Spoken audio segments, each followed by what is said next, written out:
reaksionet zakonisht më të zakonshme janë reaksionet e menjëhershme. Pra 20 minuta, 30 minuta deri 1 orë pas marrjes së medikamentin, që në shumicën e rasteve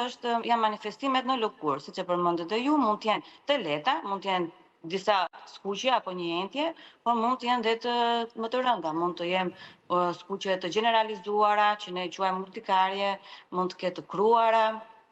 që cilat të paktën ana pozitive është që kur shfaqen në lëkurë na alarmojnë edhe na bëjnë të thrasim urgjencën ose të kërkojnë ndihmë menjëherë. Në raste më të rralla, shenjat në lëkurë mund të shfaqen edhe me vështirësinë frymarrje, apo me dhimbje barku, apo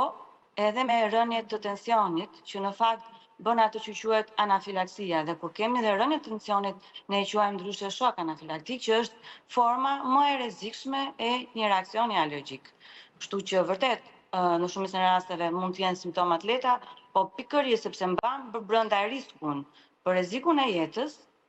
kjo lloj alergjie e menjëhershme, duhet të kërkohet dhe ndihmë e menjëhershme.